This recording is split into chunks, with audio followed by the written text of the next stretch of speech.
Hello everyone. Welcome to Sentence Diagramming 101. This video is about chapter 8, section D. So we've made it to poetic structure. It's gonna get wild. You're gonna do things that you're familiar with. So we're still dealing with the same sentence structures, but we are playing with them because it's poetry.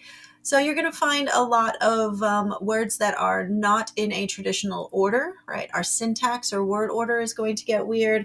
We're going to have lots of extra phrases, lots of absolutes will make their way, absolute phrases will make their way into our structure, but we can swap things around a little bit in English before you start losing comprehension. So you can say happy is the woman who finds a loyal partner, because what you're saying is woman is happy. So really happy is my subject complement, linking verb is. So you're like is linking verb always. So that makes life easier. But woman is my subject. And then who finds a loyal partner? This is an adjective clause, right? Who subject finds verb, partner direct object. So you're like woman is happy. And then who goes off the woman with a dotted line. That's not showing up so great on my screen right now, but hopefully you can see. In the book, it's dotted. All right, and then other times you just have to rearrange word order to get to it. It's kind of like questions. Happily strides the actor into the audition. So really, you're kind of like the actor is the subject and the actor is who is striding, and then the happily is an adverb. The describes the actor, right? So it's an adjective, and then into the audition is where. So you're like actor strides the, and then happily, and then into the auditorium. So you just have to find your subject and find your verb. And sometimes with poetic structure, it's a little more complicated because the writer is playing with language to try and make it look different. Another thing you might do other than flip your subjects and verbs around, or your subject complement with your subject, is you may start with a prepositional phrase. So on every corner in Manhattan stands a street vendor selling food. So really you've got a vendor. That's my subject, right? Vendor is standing. And then where are they standing? Which corner are they standing on? And then what are they doing? But my sentence is vendor stands, and then it's a vendor, a street vendor, a vendor who is selling food, participle, and then they're on a corner, and then which corner, every corner in Manhattan. So you kind of have to pull it apart a little bit. Think about what the sentence is about. It's not about the corner. It's not about Manhattan. It's about that vendor who is standing. That's my subject and my verb. Everything else is extra information. Or my favorite, we may start with absolutes. Her heart broken, Rachel writes Ross a really long letter in Friends.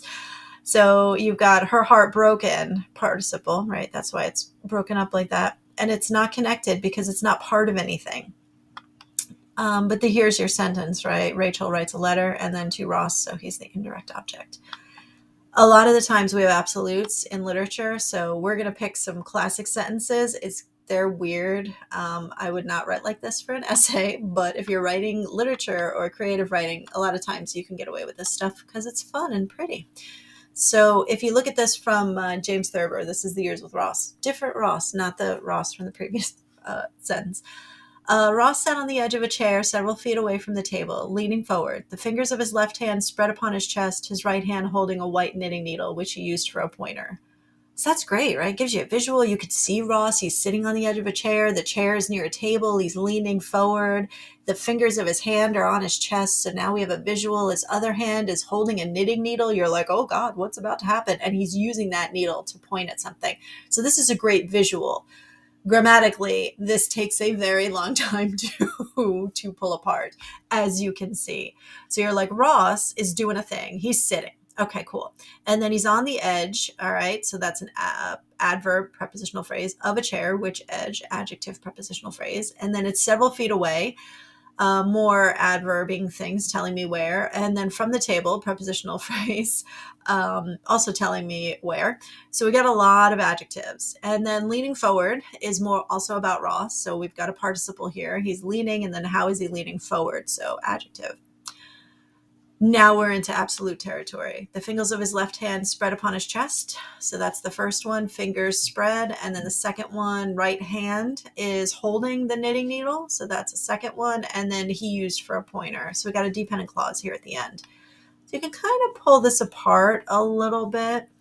And then the diagram which is 3 separate ideas. So we've got Ross, we have his fingers, and then we have his hand, and it's holding in the needle, and then the needle is being used as a pointer. So when you're diagramming poetry, sometimes it goes sideways, sometimes it goes down. It just gets all over the place. I mean, even this is probably familiar, right? You probably know about Harry Potter as a thing. Here's a sentence from the Deathly Hallows. Harry froze, his cut finger slipping on the jagged edge of the mirror again. So we're like, Harry froze. Cool. I know that one. Independent clause. Done. Okay, now we have an absolute, right? His finger, and it's a cut finger. And it's a slipping finger, and it's slipping again, right? So participle, and then an adverb. And then where is it slipping? On the edge. And then what kind of edge? Participle, jagged edge. And then which edge of the mirror? So this whole thing is an absolute phrase attached to the idea that Harry froze. So absolutes just hang out nearby. They want to be part of the sentence, but they're not. And you put, like, this one is to the right because Harry froze comes first, whereas this one, same thing, right? Ross sat is to the right, and then fingers is first, and then hand is second. So you try and follow a left to right movement. If we had all this cut finger stuff before Harry froze, then these would be switched. You would put this over here, and Harry would be over there. So just go by word order to determine placement when you're dealing with absolutes, because they kind of float. Now, there's one more. All right, so this is Flannery O'Connor. We've got, there was no bus in sight, and Julian, his hands still jammed in his pockets and his head thrust forward, scowled down the empty street. So, all right, we're like, there was no bus in sight. No bus was in sight, right? That's my sentence. So bus was. And then there's an expletive. My second one, we have Julian scowling down the street.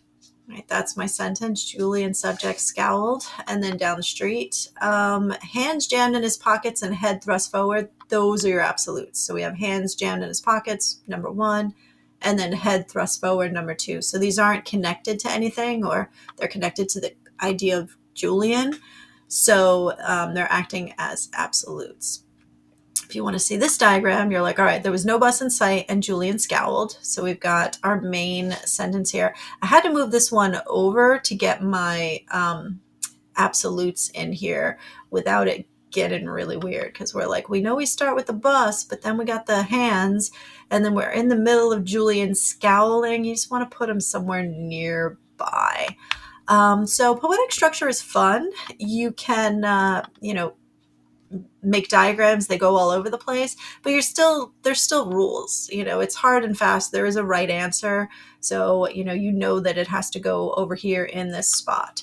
So you want to be creative while you're deconstructing pretty sentences in your head, but also know that there are guardrails, right? There are rules. There's a right answer for almost everything. The only time it gets weird is when there's multiple meanings, when you can say, oh, well, what do you mean by that sentence? Do you mean this or do you mean that? That's when diagramming gets interesting. But this has been chapter 8, which is the other stuff. So you are ready to diagram poetic structure, good times. And then you're ready to do the review, which this is, Corbin Dallas. So good times with the fifth element. And we made it through chapter 8.